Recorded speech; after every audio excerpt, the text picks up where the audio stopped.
A paz do Senhor, amados irmãos, uma esperança inabalável perante os poderosos, é o assunto da lição de número 10. Estamos no terceiro trimestre de 2026. Sejam todos muito bem-vindos para mais uma pré-aula aqui das lições da Escola Bíblica Dominical. Pastor Adovilson, paz do Senhor. Senhor Pastor Hércules, a paz do Senhor Jesus seja com todos os nossos queridos internautas, aqueles que estão nos acompanhando ao longo desse trimestre. Sejam todos bem-vindos em nome de Jesus e vamos em frente agora, lição de número 10. Com certeza será uma bênção. Amém, em nome de Jesus. Deixa eu falar alguma coisa contigo. Nos ajude a divulgar esta lição. Não é? Temos realizado esse trabalho semanalmente e é um trabalho que nós ofertamos aos irmãos de forma gratuita para fazer download dos slides que nós vamos apresentar aqui, do material de comentário de apoio da lição. Então, nos ajude para que a gente possa alcançar um grupo mais expressivo, um número mais expressivo de irmãos e irmãs assistindo nossas pré-aulas. E certamente o nome de Jesus será exaltado.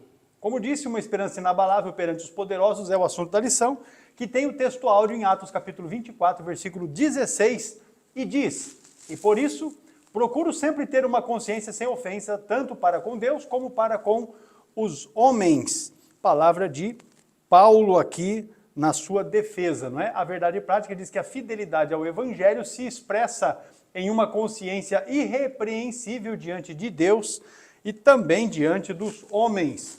A leitura bíblica em classe, fica atento, é Atos capítulo 24, os versículos de 1 a 6 e também os versículos de 10 a 16. Vou dizer para os irmãos que é importante estabelecer aqui o contexto, para esta situação que Paulo está vivendo e que está narrada por Lucas aqui a partir do capítulo 24. Porém, se você puder, leia também o capítulo 22 e 23, porque eles também ampliam essa conceituação, a fim de podermos chegar nesse ponto aqui deste julgamento, que Paulo vai sofrer. Amém?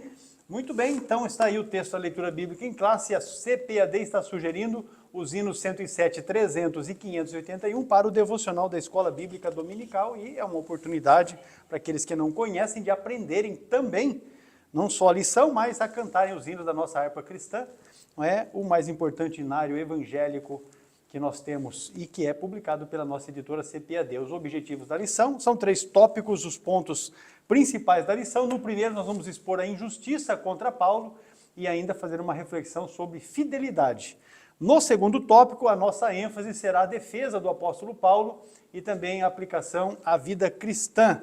E, por fim, no tópico terceiro, vamos desafiar cada um dos alunos a viverem uma esperança firme diante das pressões. E Paulo é exatamente um excelente modelo a ser seguido nesse sentido. A palavra-chave é esperança e o pastor Adovilson vai aqui definir a palavra-chave esperança. A princípio, nós trazemos aqui uma definição geral desta palavra, segundo o dicionário Roais, da língua portuguesa. Esperança é primariamente o sentimento de quem vê como possível a realização daquilo que deseja. Olha a definição bíblica da palavra esperança. A palavra hebraica para esperança é tikvá, que pode ser traduzida como esperança no contexto bíblico e também significa expectativa e fé. Em hebraico, a esperança não é apenas um desejo, mas sim uma forte confiança em algo futuro, uma expectativa ativa e uma expressão de fé. Esperança é uma das principais virtudes da vida cristã. Agora, pois, permanecem a fé, a esperança e o amor. 1 Coríntios, capítulo 13, versículo 13, a parte A do versículo. Do ponto de vista bíblico, esperança é a certeza de receber as promessas feitas por Deus por meio de Jesus Cristo. Romanos 15, 13 e aos Hebreus, capítulo 11, versículo 1. Esperança ainda é uma sólida confiança em Deus. Salmo 33, verso 21 e 22.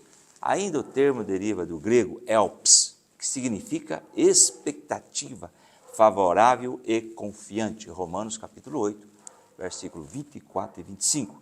Já o verbo esperar significa ficar à espera de alguma coisa ou alguém, aguardar contar com a realização de uma coisa desejada ou prometida. Não marquei aqui, pastor, mas esperança, aí o secular aí tem uma frase, a esperança é a última que morre. Só que a nossa esperança nunca morre, né? Porque nem a morte pode detê-lo e a nossa esperança é Jesus Cristo. Maravilha, meus irmãos. Vamos prosseguir. Atos, capítulo de número 24, nesse texto, no capítulo 24, nós temos especialmente esta apresentação de Paulo a Félix, nós temos aí o acompanhamento então, desse julgamento que Paulo vai se apresentar aqui para que ele aconteça.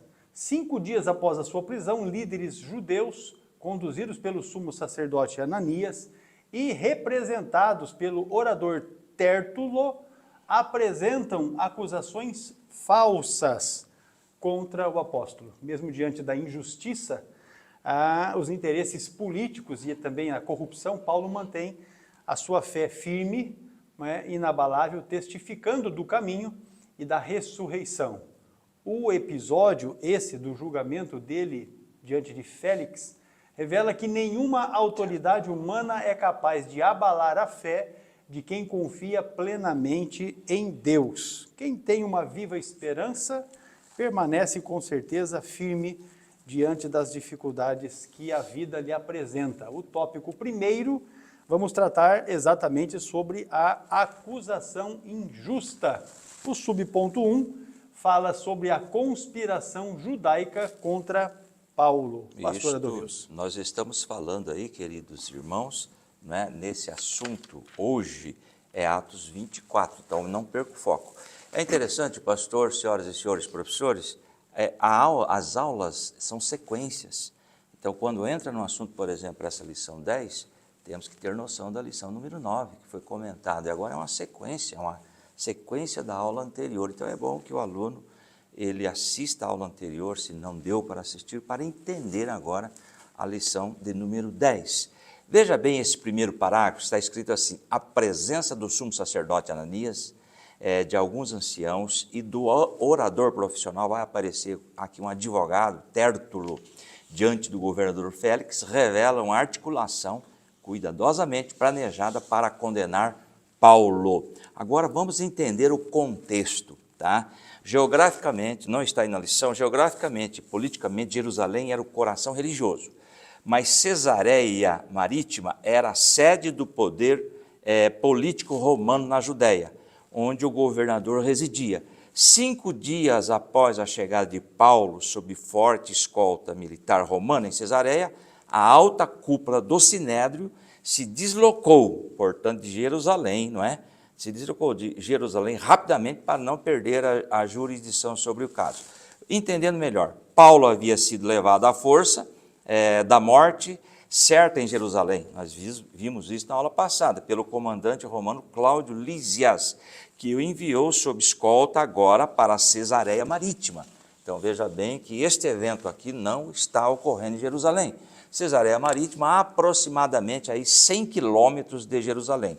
O sumo sacerdote Ananias viajou pessoalmente de Jerusalém a Cesareia, acompanhado de anciãos e de Tértulo. Vai aparecer esse personagem aí, um orador ou advogado profissional hábil nas leis romanas. Então veja bem que o foco aqui era incriminar, acusar, condenar o apóstolo Paulo, que até viajaram para resolver essa questão. 100 quilômetros, olha aí Atos 24, 1. 5 dias depois, o sumo sacerdote Ananias desceu com alguns anciãos e um certo Tértulo, orador, os quais fizeram perante o governador queixa contra Paulo. E o versículo 2 de Atos 24, que está aí no título desse slide, sendo este chamado Tértulo, começou a acusá-lo dizendo... Então, nós vamos comentar posteriormente sobre esse versículo 2, mas o contexto de 24, 1 e 2, que nós acabamos de ler, descreve o início do julgamento do apóstolo Paulo perante o governador Félix na Cesareia. Eu creio que agora nós nos encontramos aí no contexto deste assunto. Agora, veja bem, ainda vamos ler aí, queridos, não se tratava de buscar justiça, no segundo parágrafo do slide, mas de silenciar a voz do evangelho. Veja bem, o inimigo trabalhando ferrenhamente aí para acabar, para impedir de anunciar o Evangelho. Veja bem o outro parágrafo. A união dessas lideranças religiosas demonstra como interesses políticos religiosos podem se associar para combater a questão aí da verdade, tá certo? Nós lemos aí já este versículo. Paulo não era acusado por crimes reais, mas por anunciar Cristo e a esperança da ressurreição, o que sempre despertou oposição. Depois desse último parágrafo, nós temos aí Atos 23:12 em nosso slide, que diz assim: quando já era dia, coligaram-se os judeus e juraram sob pena de maldição que não comeriam e nem beberiam enquanto não matassem a Paulo. Veja bem a força, não é, que eles tinham, que nós devemos perceber a atuação maligna nessas pessoas que fizeram até jejum aí, né? E esse Atos 23:12 diz lá, mais de 40, no versículo 13 vai dizer isto: os judeus fazem um juramento severo de não comer nem beber até matarem o apóstolo Paulo. Este plano revela uma conspiração demoníaca, onde o mal usa o fanatismo religioso e a ira humana para tentar interromper a obra de Deus. Quero frisar aqui, tentar interromper aí a obra de Deus. E temos mais 2 versículos aí na lição, Mateus 5:11, bem-aventurados sois vós, quando vos injuriarem, perseguirem e mentindo, disserem todo mal contra vós por minha causa. Olha aí, já tem um aviso. Versículo 12 de Mateus 5, alegrai-vos e exultai, porque é grande o vosso galardão nos céus, porque assim perseguiram aos profetas que foram antes de vós. Louvado seja o nome do Senhor Jesus. Portanto, o nosso Jesus já avisa, olha, vocês vão passar por perseguições, mas sois felizes porque é pela causa do Mestre, é pela minha causa, diz ele. Olha só, irmãos, nesse aspecto da conspiração judaica contra Paulo, nós temos que entender que esse tipo de coisa acontece ainda hoje, não é? Veja que esta oposição aí contra Paulo reuniu 3 forças grandes, podemos considerar assim. A primeira foi a autoridade religiosa de Ananias, que era o sumo sacerdote.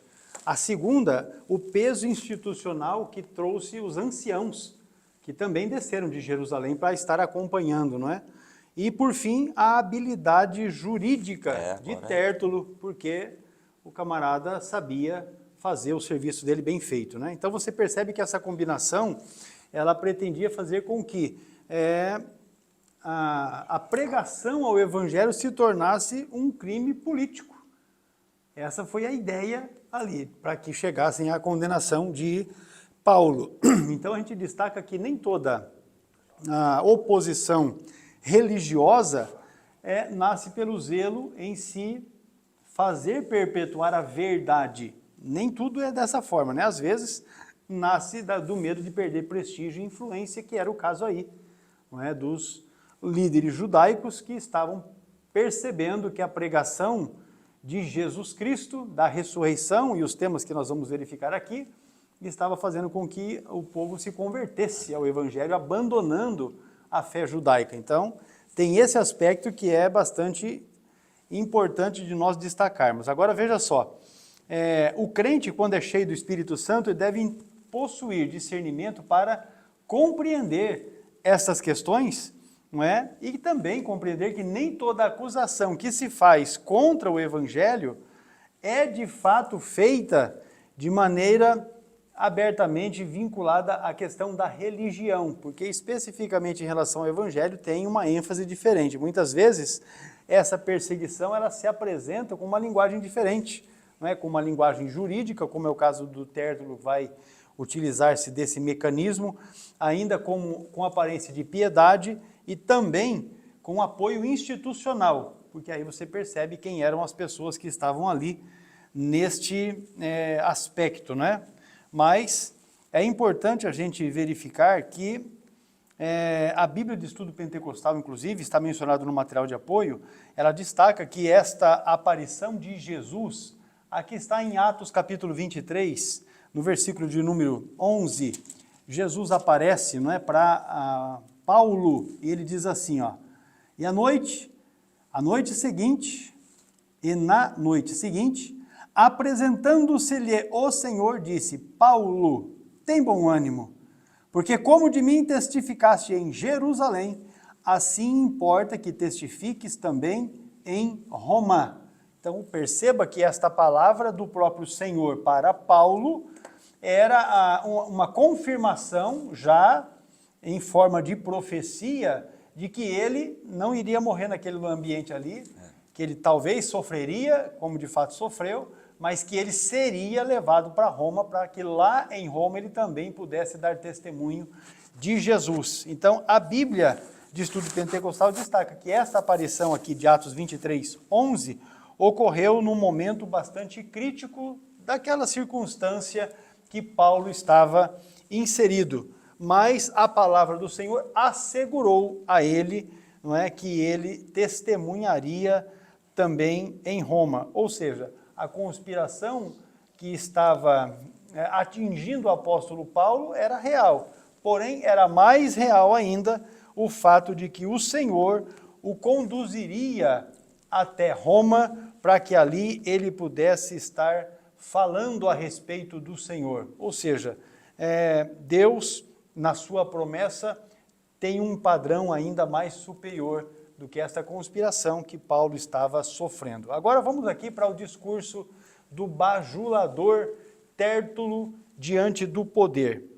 Nós lançamos mão para os comentários que nós temos aqui do material escrito pelo pastor Kenner, que fala a respeito do Novo Testamento. Ele traz comentários, a respeito da vida, da sociedade no Novo Testamento, e na página 481 e página 482, ele pondera que em tudo e em todo o lugar, conforme está no texto bíblico, isso é um exemplo daquilo que e era o modo de vida, o modo operante naquele dia. Então você vai observar aí, acompanhando na sua lição, que Tértulo, ele inicia a sua acusação com palavras exageradas de elogio ao governador Félix, tentando conquistar a sua simpatia por meio da bajulação. Félix era, de fato, um governante corrupto, não é?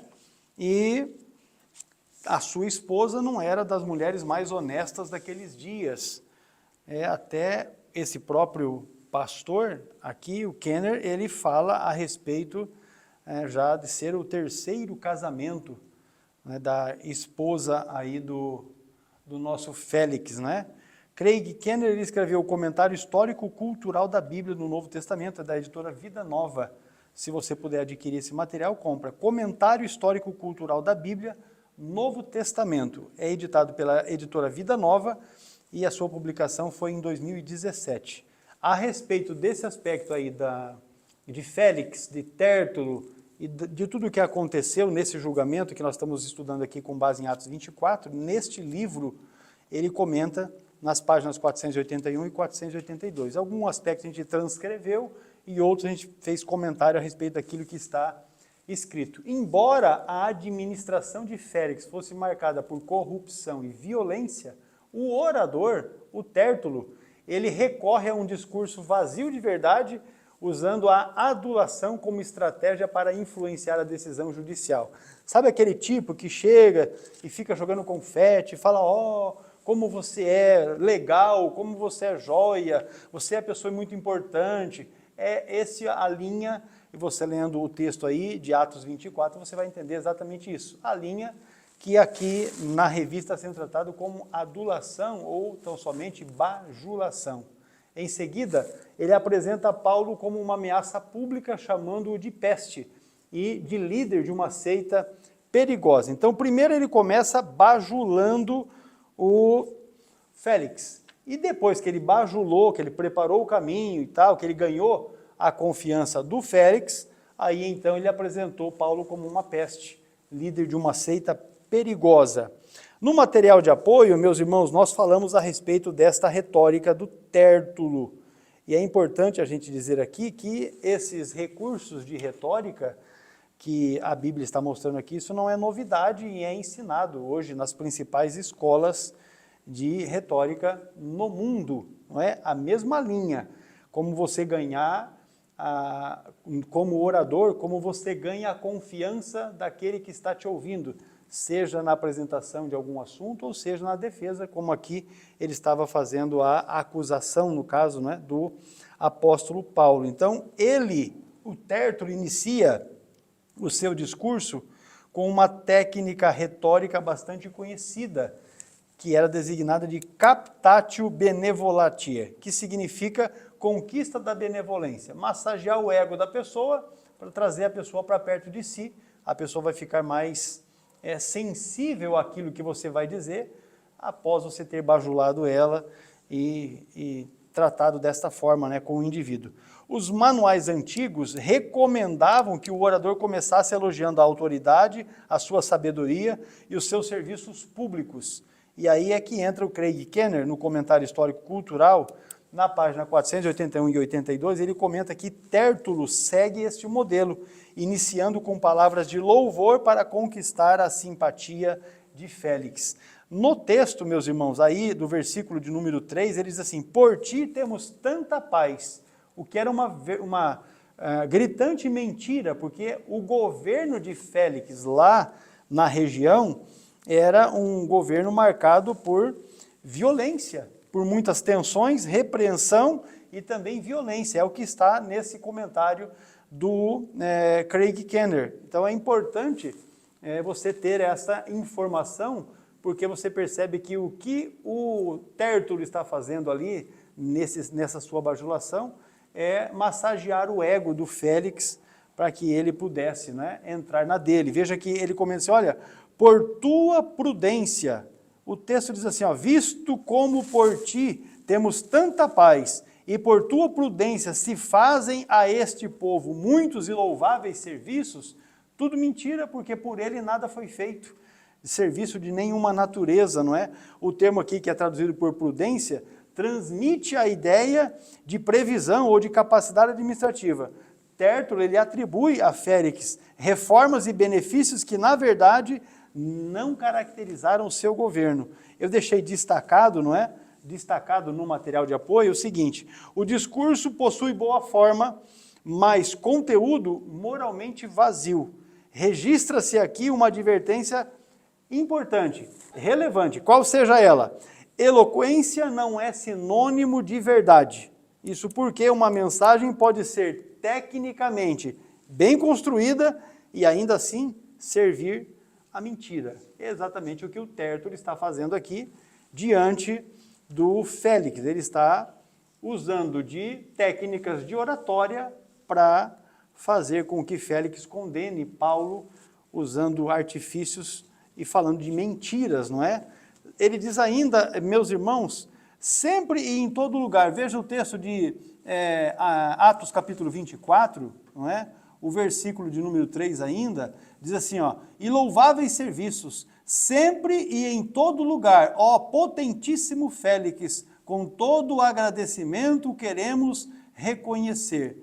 Sempre e em todo lugar, meus irmãos, é uma ampliação de um elogio vazio, exatamente porque o que ele estava fazendo aqui era tão somente um floreio folclórico, porque Félix não agia nesse sentido de fazer sempre e nem em todo lugar benevolência alguma ao povo. Era, na verdade, uma generalização que ele estava fazendo, né, destinada a impressionar tão somente o governador, que a gente percebe que até certo ponto entrou na dele, não é? Nas mesmas páginas 481 e 82 que eu citei, não é?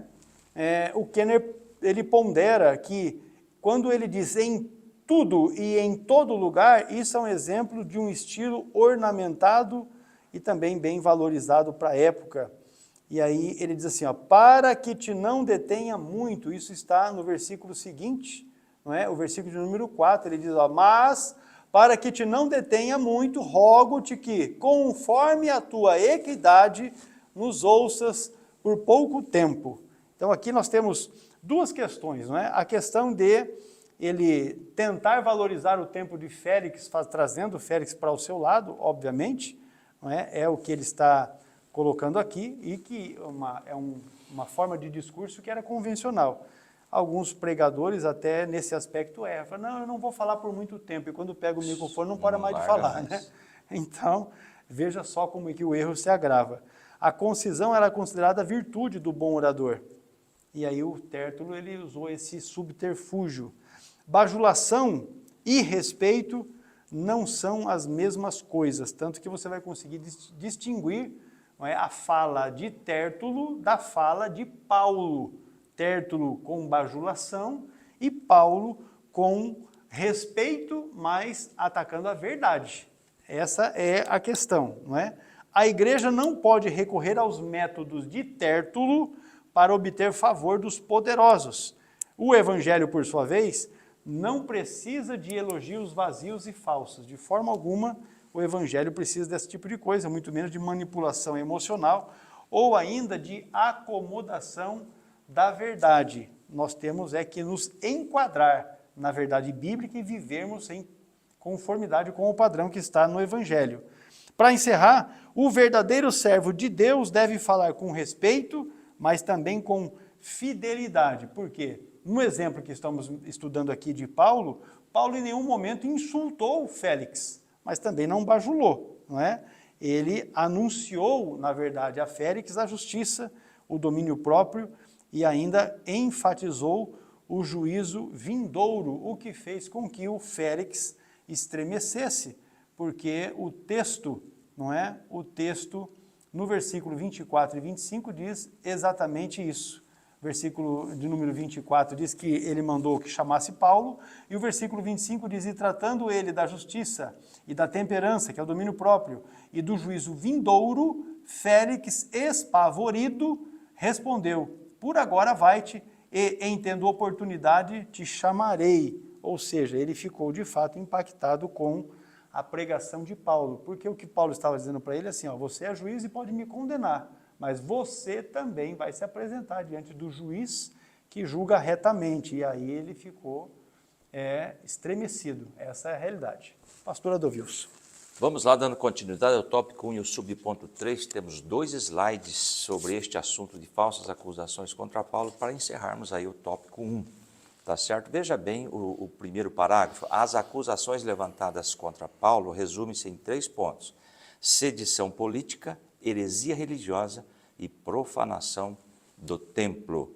Nós temos aí 2 referências, Atos 24, 5, diz assim, temos achado que este homem é uma peste, e promotor de sedições entre todos os judeus por todo o mundo e chefe da seita dos nazarenos. Aqui nós temos 3 acusações. Ser uma peste, trouxe aqui o termo grego loimos, classifica Paulo como uma ameaça social e um flagelo público ou um perturbador da ordem pública.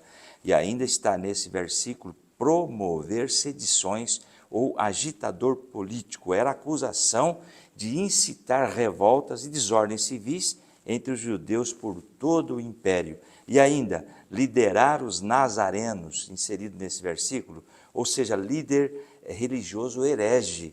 Veja bem as acusações de caráter religioso, rotulando o cristianismo como uma seita dissidente e perigosa. Ou seja, falsas acusações, né? Nós vamos entender isso continuando aqui a leitura. Mas tem um outro versículo aí, que está nesse primeiro parágrafo, é Atos 24, 6, o qual tentou profanar o templo, e nós o prendemos, e conforme a nossa lei, o quisemos julgar.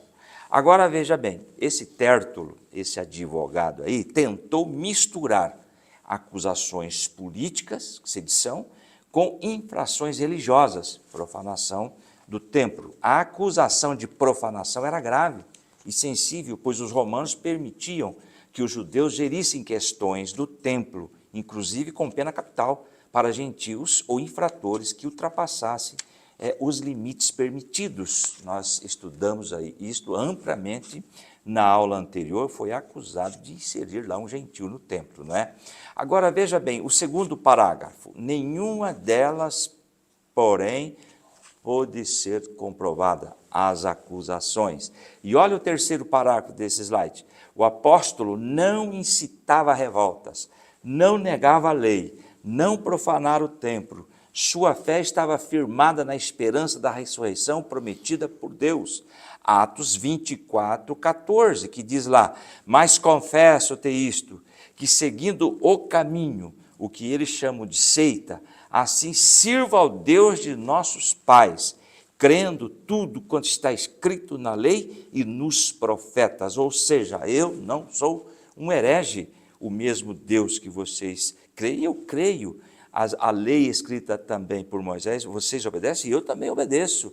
E a análise desse 24:14 de Atos, eu trouxe aqui, o culto verdadeiro e a lei, o caminho versus seita. Os acusadores chamavam de cristianismo de seita herética. Paulo aceita o rótulo de seguidor do caminho, mas pondera que serve ao mesmo Deus de seus pais. Fidelidade às Escrituras, ele comentou também, Paulo valida sua fé afirmando crer em tudo que está escrito na lei e nos profetas, ou seja, no Antigo Testamento. Para ele, pregar a Cristo não era abandonar a Bíblia hebraica, e sim entendê-la em sua plenitude profética. Então, veja bem, eles não tiveram saída, né, porque ele não era um herege, não estava aqui combatendo os judeus, não é mesmo? E olha o versículo 15 de Mateus 24. Tendo esperança em Deus, como estes mesmos também esperam, ou seja, vocês, judeus, de que há de haver ressurreição, tanto dos justos como dos injustos. Paulo aponta que a parte de seus acusadores, os fariseus, também cria na ressurreição. Justos e injustos, abrange tanto a recompensa dos fiéis, quanto o juízo final de toda a humanidade. Então veja bem que vocês creem na ressurreição? Eu também. Ressurreição, ainda eu trouxe aqui, é o ponto central da pregação apostólica, é a âncora da fé cristã diante das injustiças terrenas. Esse cenário revela, essa última parte aqui, que a injustiça humana não anula a justiça divina. E o próximo slide encerra este assunto ainda sobre as falsas acusações. A fidelidade ao Evangelho inevitavelmente gera oposição. Mas a comunhão com Cristo sustenta o crente, mesmo que em meio às falsas acusações. E temos aqui, Mateus 5,11, bem-aventurados sois vós, quando vos injuriarem e perseguirem e mentindo, disserem todo mal contra vós, por minha causa. E o versículo 12 de Mateus 5 diz: alegrai-vos e exultai, porque é grande o vosso galardão nos céus, porque assim perseguiram os profetas que foram antes de vós. Trouxe um resumo sobre esses dois versículos, Mateus 5, 11 e 12. Jesus encerra as bem-aventuranças do Sermão do Monte afirmando que são felizes os que sofrem insulto, perseguições e falsas calúnias por causa dele, de Jesus, mandando que se alegrem, pois a recompensa no céu é grande, e o mesmo aconteceu com os antigos profetas. Fato, quando nós estudamos a palavra de Deus no Antigo Testamento, os profetas foram até mortos por falarem a verdade, não retrocederam. E o último versículo, eu só quero ler, diz lá: diante disso veremos como Paulo transforma a acusação injusta em oportunidade para uma defesa firme e testemunhal da fé cristã. Muito bem, temos aí, meus irmãos, no material de apoio, muita coisa para ser considerada. Eu vou não somente omitir a fala aqui, mas você pode fazer download do material e estudar. O interessante aqui é que Paulo não responde com vingança, não é esse o sentimento nele, muito menos descontrole, e ainda não houve insultos, né, da parte de Paulo a quem quer que seja. O que ele fez foi transformar o tribunal numa oportunidade de confessar a sua fé e também de falar daquilo que cria a respeito da ressurreição dos mortos. Olha só, e ele que tinha experiência de vida para falar, porque ele teve contato com o Jesus ressuscitado, não é isso? Essa é a verdade que ele podia testemunhar abertamente, sem nenhuma dificuldade. Encerrando aqui o tópico primeiro da nossa aula de número 10, a lição de número 10, a acusação injusta revela oposição à verdade do Evangelho. E essa oposição, meus irmãos, ela está latente nos nossos dias hoje, né? Quando a mentira utiliza o poder para combater a verdade, o servo de Deus não precisa recorrer a esses mesmos métodos. A sua defesa deve e continua sendo a palavra do Senhor, os fatos e uma consciência limpa. Por fim, a esperança no justo juiz, porque o nosso Deus, ele julga retamente, não segundo os homens, porque nos homens as coisas estão cada vez mais difíceis, né? Nos dias de Paulo já não foi fácil, imagina quão mais difícil estão hoje. Vamos para um intervalo, na sequência voltamos com o tópico 2º, falando a respeito da defesa do Evangelho baseado na verdade. Já voltamos.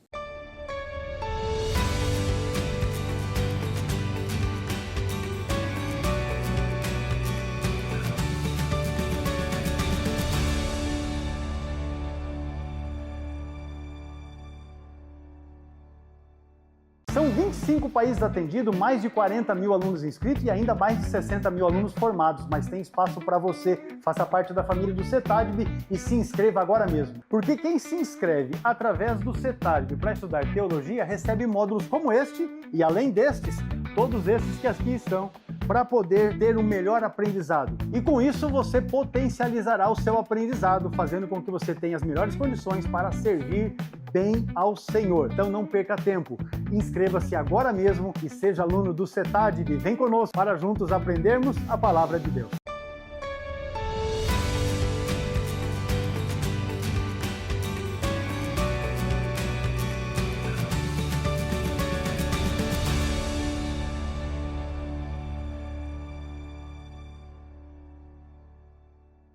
Glorificamos a Deus. Vamos lá, o tópico 2º, a defesa do Evangelho baseada na verdade. Pastor Adovilson? Vamos lá, é o tópico 2, o subponto 1, o título aí. Paulo expõe sua integridade e fala com coragem. Lembrando que nós estamos aí, versículo 10 a 13 do capítulo 14 de Atos. Não perca o foco, tá certo? Diante do governador Félix, Paulo demonstra respeito e autoridade, a autoridade constituída, sem abrir mão da verdade. Ele inicia sua defesa com serenidade e firmeza, olha, e confiando não em artifícios retóricos, mas na clareza da sua conduta. Eu trouxe aqui, depois desse primeiro parágrafo, contraste com Tértulo. Vamos ver aí como que Paulo fala e como que a fala aí de Tértulo, certo? Agora, o advogado judeu usou de bajulação insincera. Aliás, no nosso meio hoje tem muitos bajuladores, sabe por quê? Porque tem quem gosta de ser bajulado, tá? E geralmente é para crescer no ministério. Então nós vemos isso aí constantemente, o trabalho dos bajuladores que estão por aí. Então veja bem, o advogado judeu usou de bajulação. Aliás, pastor, alguém escreveu assim, que o bajulador é igual o carvão. Quando ele está frio, ele te suja. Quando ele está quente, ele te queima. Então uma hora o retorno vem. Então veja bem, o contraste com Tértulo. O advogado judeu usou de bajulação insincera para agradar o governador corrupto. Paulo, por sua vez, olha, iniciou sua fala demonstrando respeito à autoridade de Félix, mas sem recorrer a bajulações ou falsos elogios. Então, vamos ver lá como ele se defendeu. Paulo baseou sua defesa na realidade dos acontecimentos, apontando que não havia prova das acusações de sedição ou profanação do templo, e desafiou seus opositores a provarem os fatos. Olha aí, usou da palavra, lembrando que Paulo era um homem culto, viu? Ele era um camarada que sabia entrar e sabia sair de algumas situações aí. Veja bem o segundo parágrafo, sem testemunhas, em sua defesa e sem aviso prévio das acusações, Paulo responde com coragem, amparado pela assistência do Espírito Santo, o verdadeiro advogado do crente. Temos aí esse texto, queridos irmãos, de Marcos 13:11. Quando, pois, vos conduzirem para vos entregar, olha a cena ocorrendo aí com Paulo, não vos preocupeis com o que haveis de dizer, mas com o que vos for dado naquela hora, mas o que vos for dado naquela hora. Isso falai, porque não sois vós que falais, mas sim o Espírito Santo. Ou seja, o Espírito Santo vai atuar apresentando respostas à altura do acontecimento, tá certo? E também temos aí na lição Lucas 21:15, tá? Porque eu vos darei boca e sabedoria a que nenhum dos vossos adversários poderá resistir e nem contradizer. Então veja bem a atuação sobrenatural do Espírito Santo quando Paulo levanta para se defender.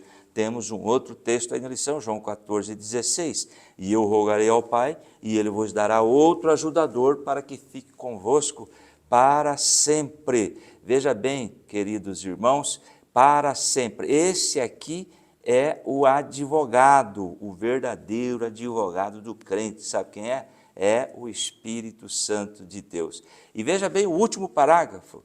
Ele nega com fatos as acusações de sedição e profanação do templo, afirmando que esteve em Jerusalém para adorar a Deus e que seus acusadores diretos sequer estavam presentes.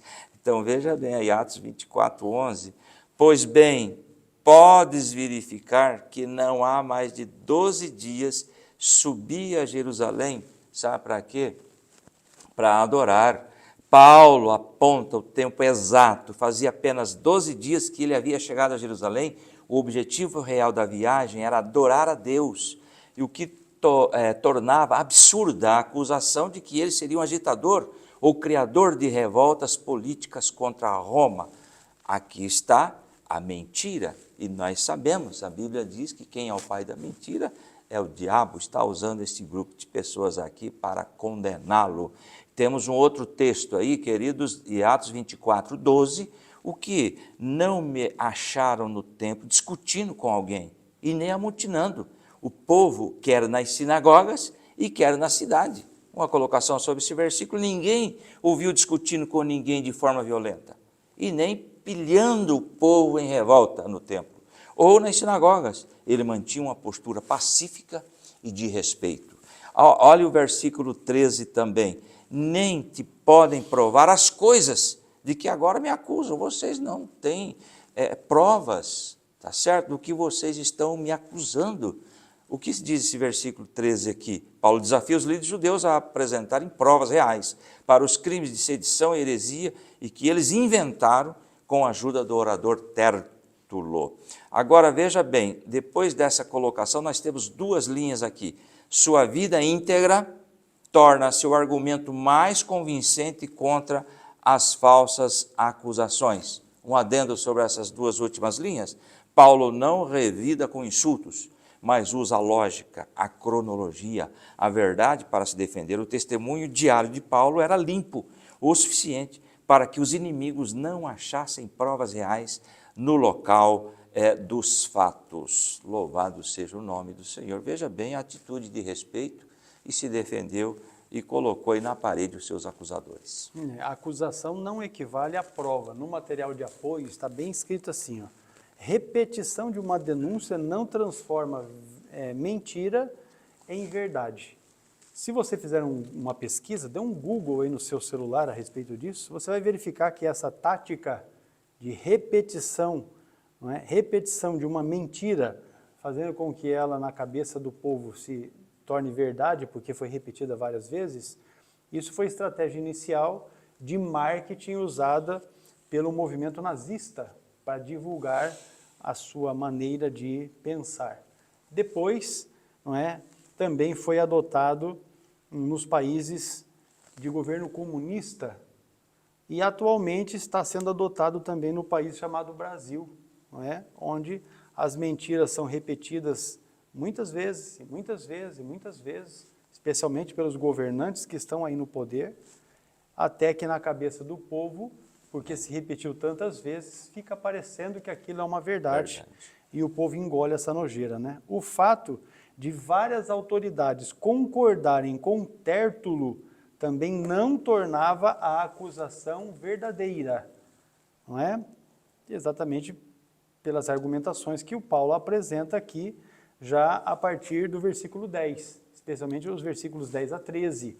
Ele diz, olha, eu vim para adorar, eu não estive amotinado, em nenhum momento provoquei sedição, não houve nenhum conflito armado, não houve nada disso. Então ele está apresentando fatos. Porém, aqueles que o acusaram, sequer, os judeus que vieram lá da província da Ásia, sequer compareceram nesse julgamento. Não há presença deles aqui.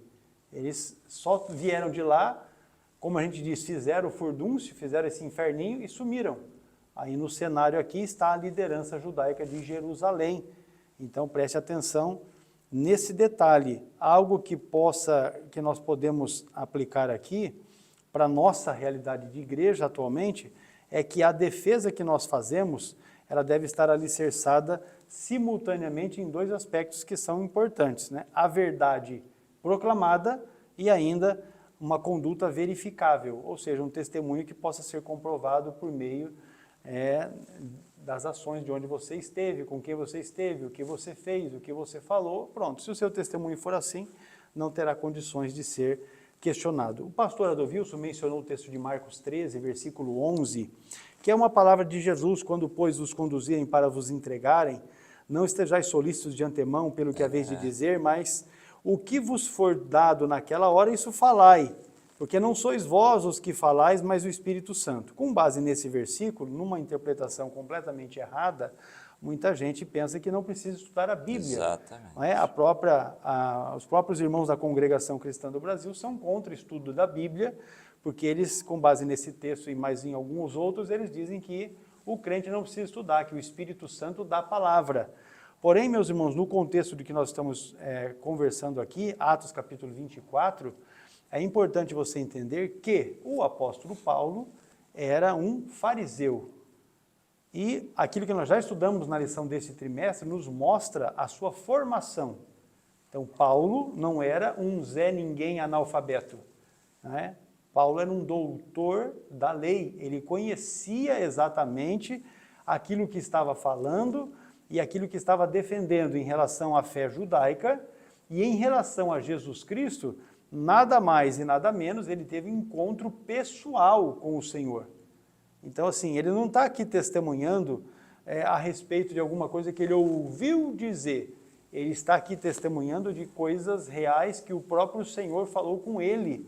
Veja que quando ele escreve aos Coríntios, no capítulo 11, ele diz assim, porque eu recebi do Senhor o que também vos ensinei. Ou seja, ele recebeu do Senhor instruções, ele recebeu do Senhor revelações, então não era aqui um Zé Ninguém falando por inspiração direta do Espírito Santo sobre coisas que ele jamais tinha ouvido falar ou que conhecia, nada disso. Inclusive, é importante a gente dizer aqui que um dos ministérios do Espírito Santo é nos fazer lembrar. Então, se o Espírito Santo vai nos fazer lembrar, é implícito que você precisa saber, você precisa conhecer. Você sabendo, você conhecendo, o Espírito Santo então te faz lembrar. Por que eu digo isso aqui? Porque quando a Bíblia está dizendo aqui, não tem aqui a significância, né, de que o Espírito Santo dispense o estudo de forma alguma. Até porque os apóstolos, alguém vai dizer, mas os apóstolos eram simples pescadores. Pois bem, mas vamos arredondar aqui, pelo menos 3 anos e meio, eles fizeram um curso preparatório de obreiros intensivo com o Senhor dos Senhores, o Rei dos Reis. Você entendeu como é que é? Eles tiveram instrução, gente. Não adianta você ficar nessa história, essa ladainha, eu não vou estudar, eu vou ser um completo ignorante, que o Espírito Santo vai me ajudar. Não vai, não seja ignorante a esse ponto, não é? Então vamos lá. Esta palavra não significa que o Espírito Santo dispense estudo, porque o conhecimento ou a preparação são imprescindíveis para que o Espírito Santo possa usar o tal. O próprio Paulo era profundamente conhecedor das Escrituras. Significa o quê? Que no momento do testemunho, o servo de Deus não está abandonado à sua própria capacidade. Vamos dar uma aplicação para finalizar? A mesma plenitude do Espírito Santo que capacita para evangelizar, esta mesma plenitude concede também sabedoria, esta mesma plenitude do Espírito Santo vai conceder para o indivíduo ousadia e ainda equilíbrio, para que quando o evangelho for, ou quando for necessário fazer alguma defesa, alguma apologia do evangelho, o indivíduo tenha as melhores condições. Não é? Ser cheio do Espírito Santo não é somente poder, não é poder ou falar com poder, mas é saber como falar, quando falar e, sobretudo, permanecer fiel à sua própria capacidade. Não é? É isso aí, para nós encerrarmos aqui esse tópico primeiro. Agora vamos para o subponto 2, a fé na ressurreição como fundamento da defesa. E aí, meus irmãos, eu sigo assim, se tem algo que para Paulo é fundamental, é isso, a ressurreição.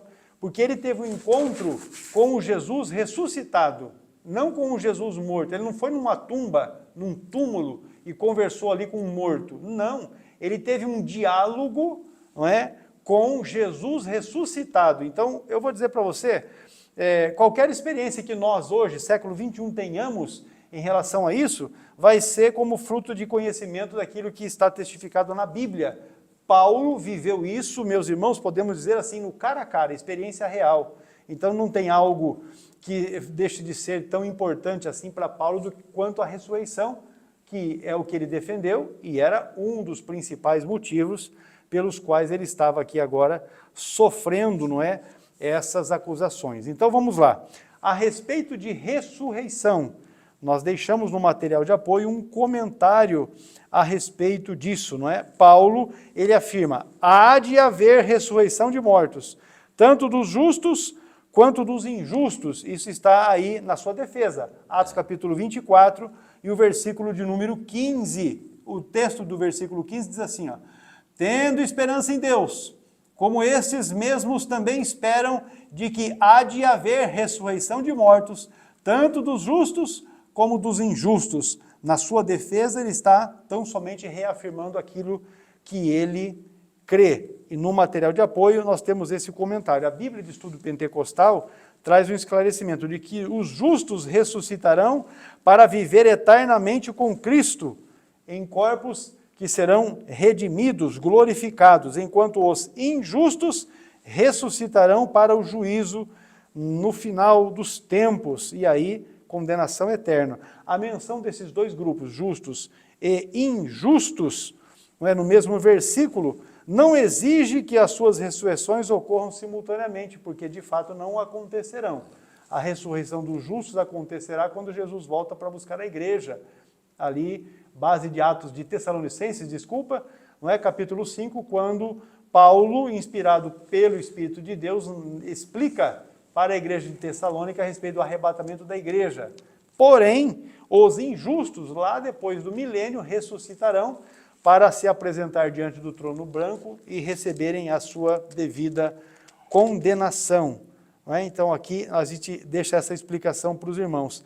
A ressurreição de Cristo constitui a garantia da ressurreição futura. E aí Paulo escreve a respeito disso aos Coríntios 15 e 20.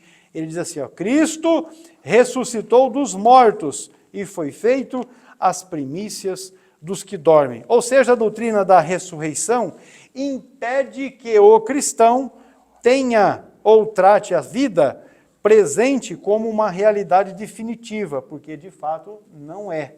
O sofrimento, a prisão e até a morte não encerram a história do servo de Deus. Ao mesmo tempo, esta verdade chama a responsabilidade. Qual seja esta responsabilidade? Todos nós compareceremos diante de Deus. Paulo aqui sendo julgado pelo corrupto Félix, e ele está dizendo assim, ó, você também vai comparecer diante do justo juiz.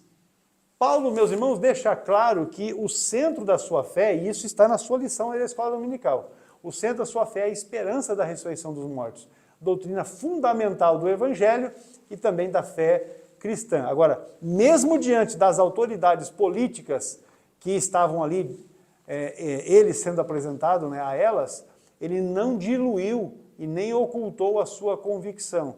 Do tipo assim, ó, não é bem assim que eu estava dizendo. Não, ele simplesmente reafirmou a sua crença.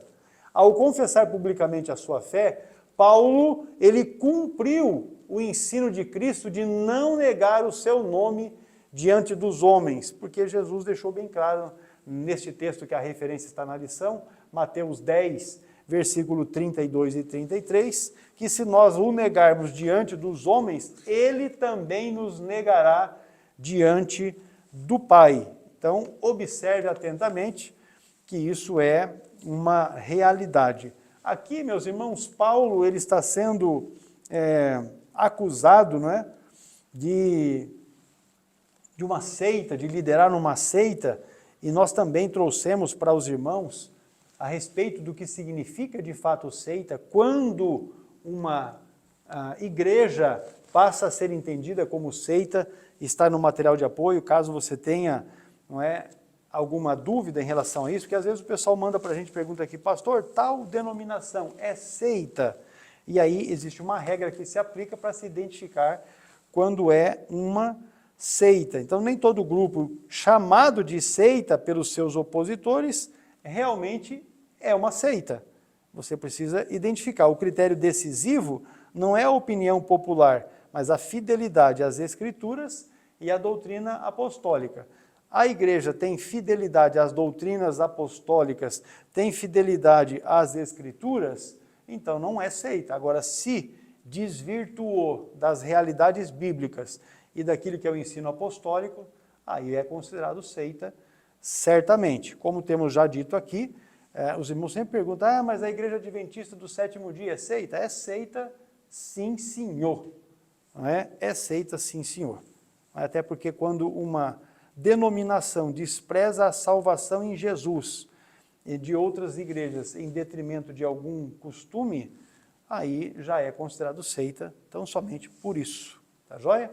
Fica claro isso aqui, mas se você ainda quiser estudar a respeito disso, no material de apoio está o comentário bem claro a respeito disso. A igreja deve examinar cuidadosamente os seus próprios ensinos, rejeitando qualquer doutrina que negue a identidade de Cristo, a trindade, a graça, a ressurreição ou a autoridade bíblica. Se a sua igreja está passando para além desses tópicos que nós acabamos de nominar aqui, fuja, porque é seita.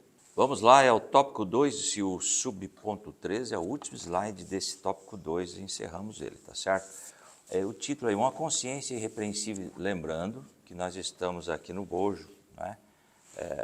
No contexto, Paulo se defendendo diante do governador Félix, não perca o foco, tá? Olha o primeiro parágrafo. Paulo afirma viver com uma consciência limpa diante de Deus e dos homens, fruto de uma vida coerente, piedosa e íntegra. Atos 24:16 está registrado. Por isso, procuro, Paulo dizendo, sempre ter uma consciência sem ofensas diante de Deus e dos homens. Trouxe um adendo sobre esse versículo. Esse testemunho reflete uma vida de integridade moral, alinhada à verdade do Evangelho, onde a retidão interior diante do Criador se traduz em justiça e amor no trato com o próximo. A prática diária reflete a fé professada. A obediência brota de um coração transformado pela graça e a conduta irrepreensível desarma as acusações dos opositores.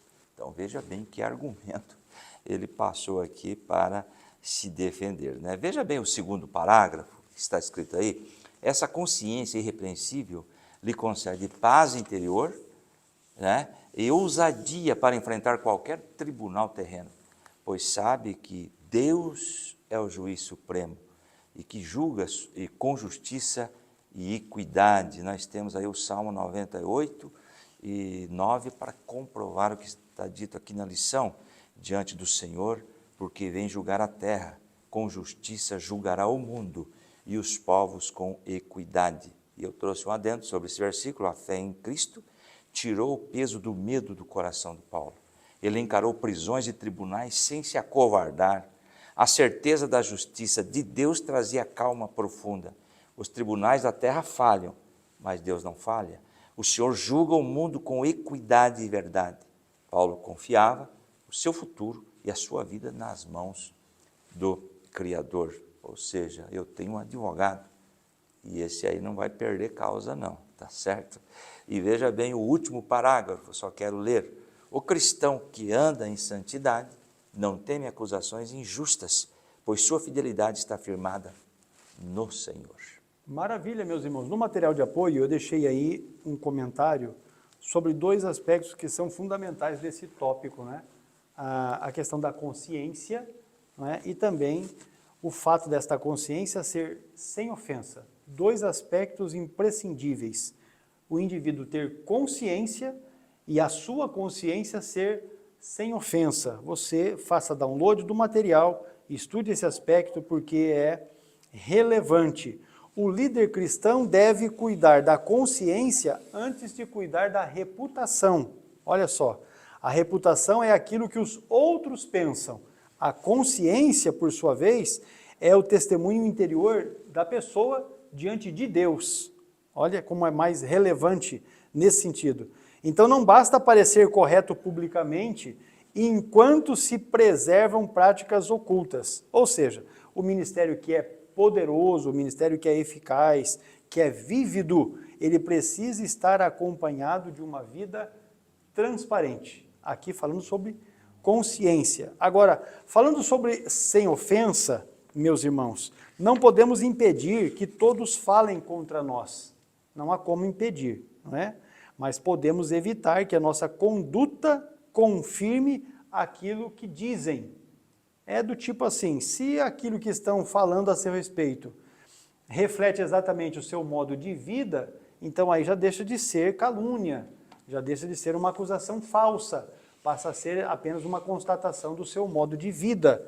E aqui nós estamos falando de uma consciência sem ofensa. Preste atenção nisso.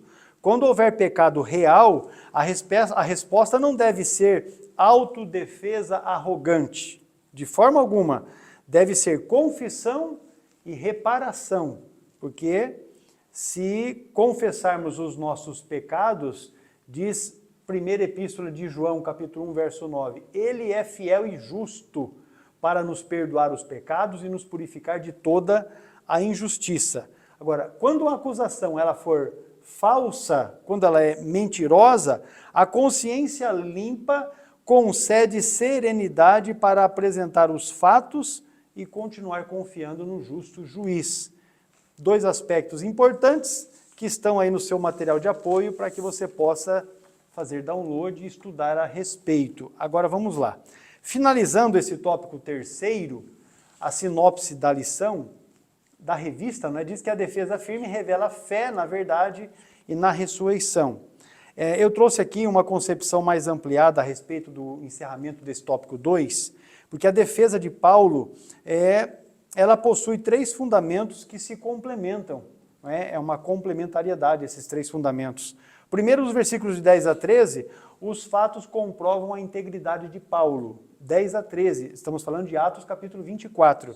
Depois os textos de 14 a 16, os versículos 14 e 16 de Atos 24, as escrituras e a ressurreição explicam a fé que Paulo tinha. Então você perceba que Paulo está testificando de algo que era para ele muito vivo, não é? Expressão real da sua fé. E por fim, o terceiro pilar, o terceiro fundamento, está nos versículos 17 ao 21, onde a sua conduta, ou seja, seu modo de vida, confirma tão somente a sua consciência limpa para com Deus. As acusações eram falsas e ele tinha bem certo isso consigo, não é? Paulo não escolheu entre uma boa apologética e bom testemunho. Ele possuiu ambos. A igreja precisa aprender neste equilíbrio, ou viver neste equilíbrio. Não basta compreender corretamente a doutrina se a vida contradiz aquilo que ensinamos. Tampouco basta alegar boa conduta se ocultamos a verdade quando somos chamados a confessá-la. E aqui é uma boa prática daquilo que virou um dito popular, não é? Você precisa viver aquilo que prega, não é? Porque tem gente que não dá conta, não é? Não dá conta. Você precisa viver o que prega, pregar o que vive, e nessa consonância o resultado certamente é muito positivo. A apologética mais poderosa tem 3 testemunhas. Uma palavra fielmente confessada, também uma verdade nacionalmente defendida ou racionalmente defendida e uma vida que não desmente aquilo que se prega. E foi exatamente isso que Paulo fez quando esteve diante de Félix. A verdade estava nos seus lábios. Perceba isso no relato que está aí, a partir do versículo 10 de Atos 24. A verdade estava nos seus lábios. A esperança estava inscrita no seu coração. E a sua integridade era algo notório pela sua consciência limpa. Encerramos o tópico 2º, vamos fazer aqui um breve intervalo, fique atento aí aos recados que temos dos cursos teológicos do CETADB. Já voltamos na sequência.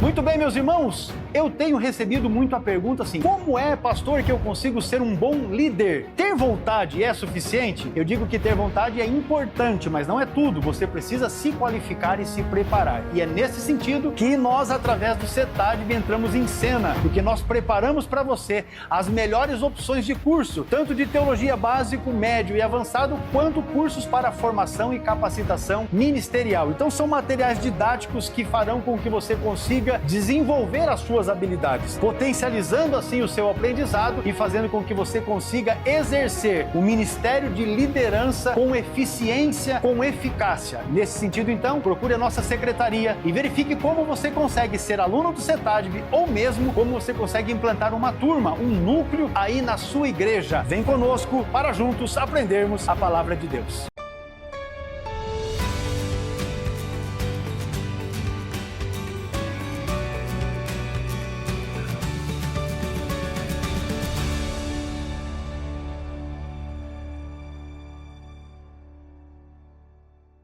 Amém. Tópico 3º da lição: a esperança que supera a opressão. Pastor Adovils. Vamos lá, é o tópico 3, o subponto 1, Félix adia, mas escuta a mensagem. Vamos ver aqui qual é a atitude desse camarada aí, né? O governador Félix possuía conhecimento prévio acerca do caminho, ele já sabia de tudo que estava ocorrendo, era bem informado, isto é, do cristianismo, né?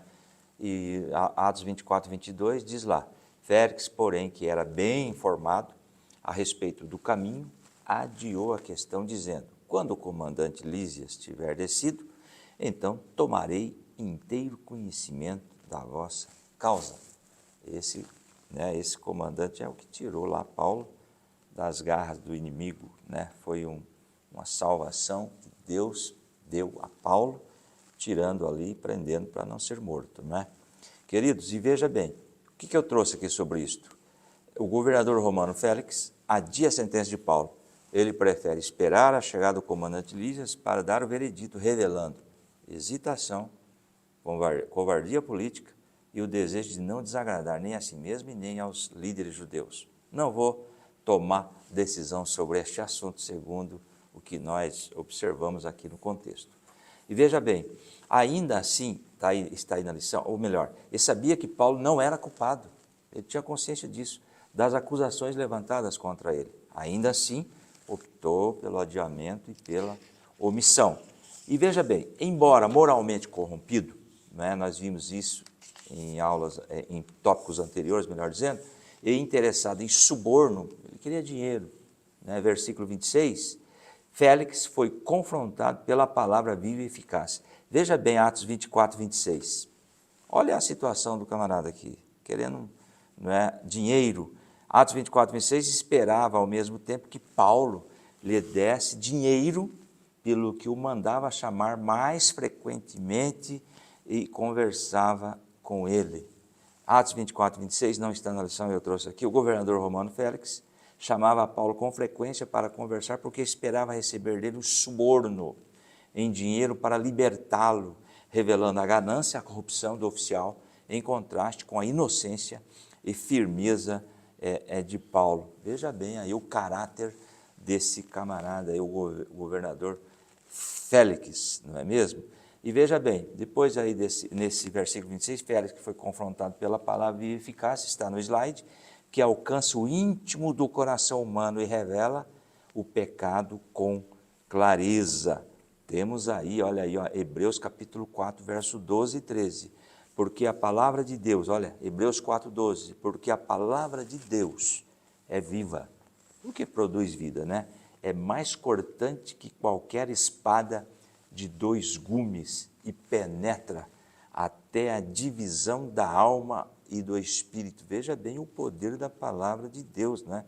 Aonde, por exemplo, um bisturi médico não chega, a palavra de Deus chega, né? E divide a alma e espírito, juntas e medulas, e é apta para discernir os pensamentos e intenções do coração. Uma verdadeira palavra pregada, ela discerne, ela discrimina, ela sabe os pensamentos e intenções dos corações das pessoas que estão ouvindo ali. Há poder na palavra de Deus. E olha, Hebreus 4,13, não há criatura alguma encoberta diante dele.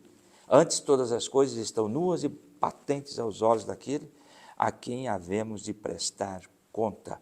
Ou seja, a palavra falada por Paulo teve um impacto no íntimo do governador Félix, porque sim, há poder na palavra de Deus. Muito bem, meus irmãos. O fato é que o Félix era um grandíssimo corrupto, né? E aí, ele mandou chamar Paulo por causa da propina que ele estava querendo para libertar o Paulo. Porque como as pessoas, ele proibiu, né? Na verdade ele mandou que Paulo fosse trancado na prisão, mas que as pessoas tivessem liberdade para servir ele, né? Os seus discípulos que viessem ali, como de fato vinham, traziam as coisas para ele. E por causa disso, o Félix entendeu que de repente Paulo podia ter dinheiro. E aí falou, rapaz, esse camarada vai me dar uma propina e eu vou liberar ele.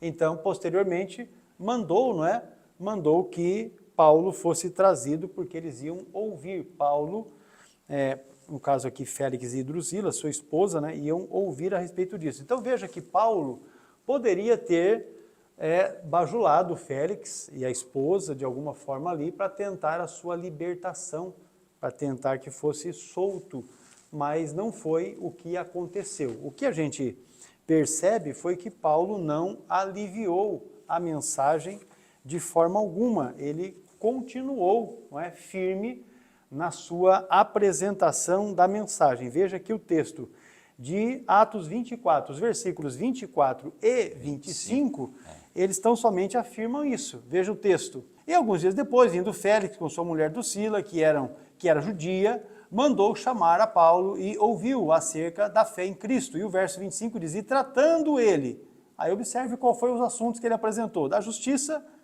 da temperança, que é o domínio próprio, e do juízo vindouro, Félix, espavorido, respondeu, por agora vai-te, e, em tendo oportunidade, te chamarei.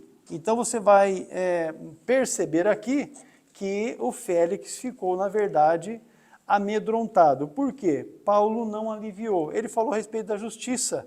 Justiça que, na vida, na realidade do governo de Félix, era algo que não estava sendo praticado. Então, o que foi que Paulo fez? Ele não apresentou para Félix um Deus exclusivamente amoroso, de forma alguma, mas ele, ao mesmo tempo, ele apresentou um Deus que é amoroso, mas também justo. E justamente porque ele tem essa característica, a graça não elimina a santidade divina e ainda nem transforma Deus em alguém indiferente ao pecado, porque o pecado ele julga, não é? Isso está evidente na Escritura.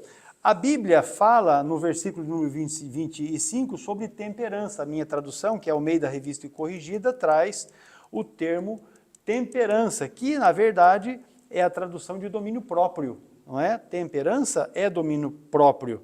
A escolha desse tema era significante para Félix e para Drusila, porque viviam uma união marcada por irregularidades morais. Aí atente-se para isso. Drusila era filha de Herodes Agripa I, havia sido anteriormente casada com outro governante. Segundo os registros históricos mencionados por Kinner, naquele manual que eu venho falando para vocês aqui, o Comentário Histórico-Cultural da Bíblia do Novo Testamento, nesse manual, nas páginas 478, 479 e 483, ele apresenta toda a vida pregressa da Drusila, que não era nenhuma santa, apesar de ser judia. Félix a persuadiu a abandonar o marido para casar-se com ele. Então, perceba aí qual era a situação moral desse povo, e aí Paulo está falando para ele sobre justiça e sobre temperança, o que certamente não era prática na vida deles. Então Paulo, ele fala de autocontrole a pessoas que haviam permitido que desejos e ambições governassem as suas decisões.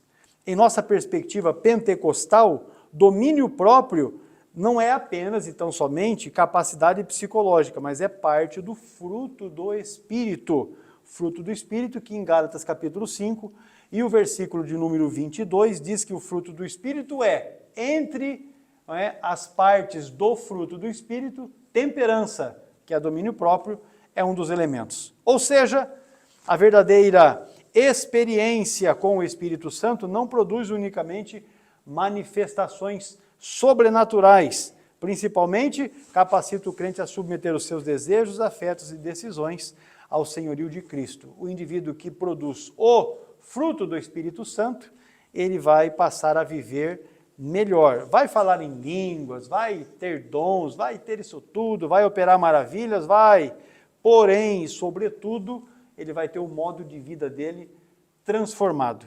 O texto, quando Paulo fala com ele a respeito do juízo vindouro, que é o terceiro tema que está ali relatado no versículo, o terceiro tema completa esta progressão, porque ele começou falando sobre justiça, que é o padrão divino, ele fala sobre domínio próprio, ou a temperança, que é a responsabilidade do ser humano, e aí agora ele fala sobre o juízo vindouro, ou seja, se tem um juiz e tem uma linha de justiça que não falha, e tem a consciência do homem que deve ter domínio próprio, então isso também terá um juízo vindouro, ou seja, haverá uma prestação de contas.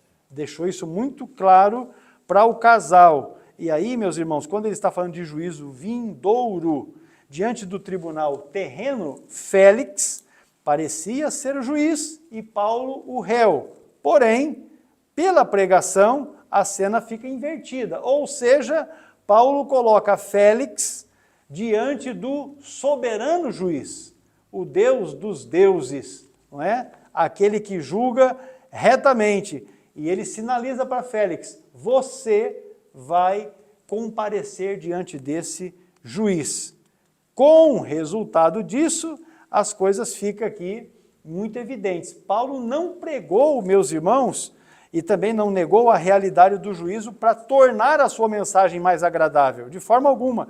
O ministério profético, segundo a Bíblia de Estudo Pentecostal, que comenta a respeito desse versículo, inclui desmascarar o pecado, proclamar a justiça e, sobretudo, advertir acerca do juízo vindouro. Esta é a ênfase de um verdadeiro ministério profético. Para encerrar, meus irmãos, Félix, diz o texto, ficou espavorido. O verbo espavorido indica que Félix ficou amedrontado, ficou alarmado ou ainda tomado de temor. A expressão espavorido significa isso. Ou seja, a palavra alcançou a consciência de Félix.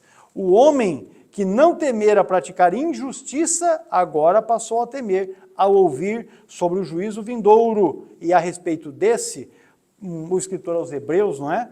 Ele escreve no texto de Hebreus 4, versículo 12, assim, ó, a palavra de Deus é viva e eficaz, e mais penetrante do que qualquer espada de 2 gumes, e penetra até a divisão da alma e do espírito, e das juntas e medulas, e é apta para discernir os pensamentos e as intenções do coração.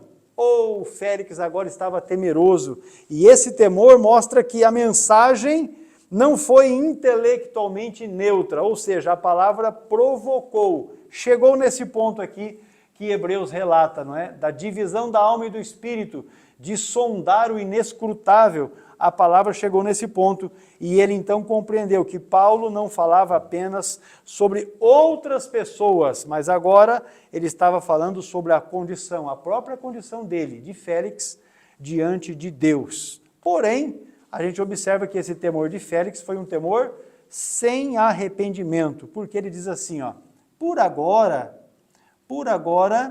vai-te e, em tendo oportunidade, te chamarei. Entendeu como é? Temor sem arrependimento. Tem muita gente vivendo esta perspectiva aqui, temor sem arrependimento. Muito bem, é o tópico 3 e o subponto 3 é o último slide desta lição, não é? Desta aula, a firmeza de Paulo na esperança em Cristo. Veja bem esse primeiro parágrafo. Apesar de permanecer preso por 2 anos, vamos falar sobre isso, Paulo não perdeu a fé nem a esperança. Sua confiança estava firmada em Deus e não nas decisões humanas. Hebreus 10, 35 e 36. Olha o 35. Não lanceis fora, pois a vossa confiança, que tem uma grande recompensa. Isso é aplicação para nós hoje. Hebreus 10, 36. Porque necessitais de perseverança, para que depois de haver desfeito a vontade de Deus, alcanceis o quê? A promessa. Louvado seja o nome do Senhor. Eu trouxe um adendo sobre esses versículos e sobre esta colocação. O aprisionamento de Paulo por 2 anos, como o período em Cesareia, relatado em Atos 24, 27, revela que a prisão física não limita o propósito divino.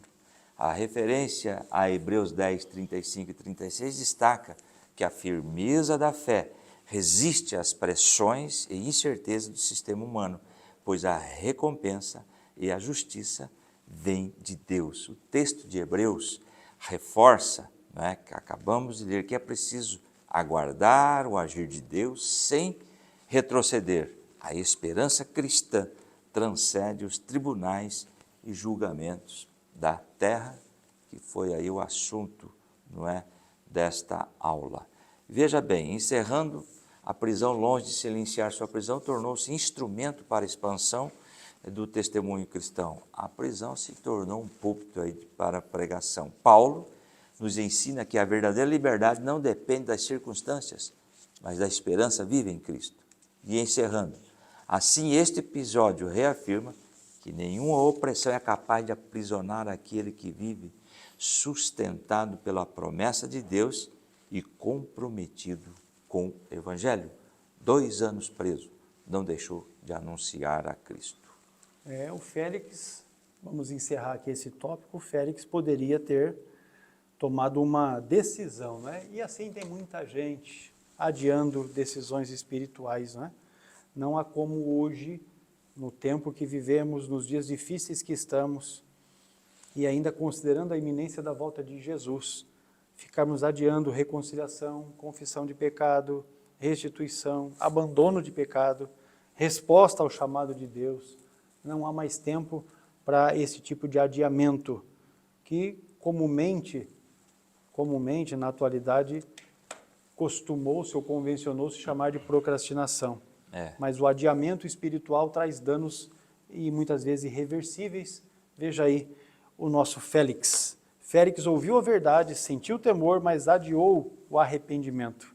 Paulo sofreu a injustiça, permaneceu preso, mas não abandonou a sua esperança. O governador Félix, por sua vez, possuía autoridade política, porém era escravo dos seus interesses. O apóstolo que estava preso, sob custódia, mas continuava livre para anunciar a Cristo. Preso, porém livre. Destaquei no material de apoio para você aí. A opressão pode limitar os movimentos do servo de Deus, mas não pode impedir o cumprimento da promessa, silenciar o testemunho, nem aprisionar a esperança de quem permanece firmado em Cristo. O fato é que Jesus já havia dito para ele que ele iria para Roma. E aqui nós estamos ainda no âmbito ali de Cesareia, quando ele estava sendo julgado por Félix, depois ele vai ser enviado para Roma, e lá em Roma ele vai ser condenado e vai ser morto. Não é? Então, vamos lá.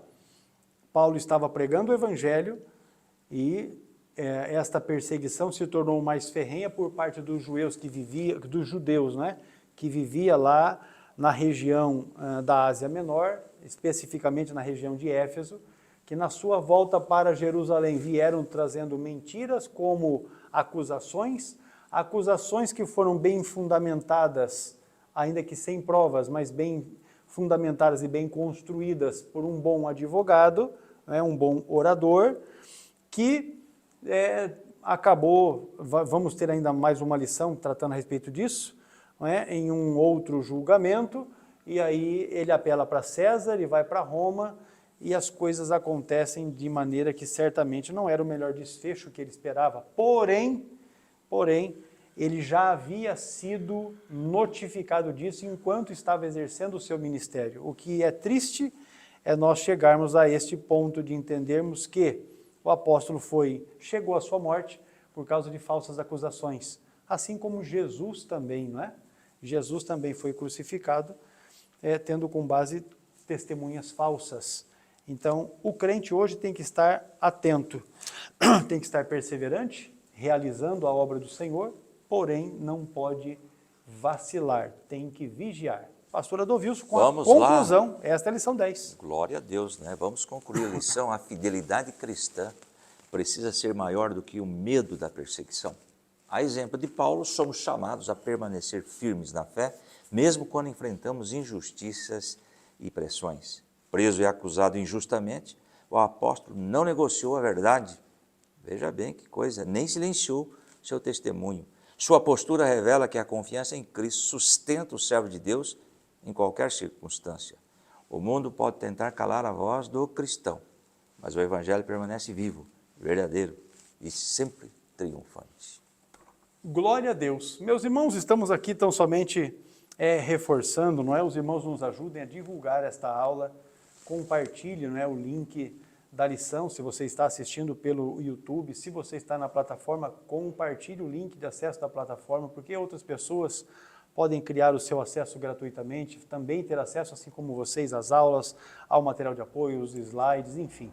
Nos ajude neste projeto da Escola Bíblica Dominical, uma vez que também todo este trabalho que nós realizamos, ele é disponibilizado gratuitamente aos irmãos. E não porque é gratuito que não seja bom, porque de fato nós temos recebido comentários e mensagens de irmãos que se alegram toda semana em poder estar assistindo às aulas, enviam para nós dúvidas, não é?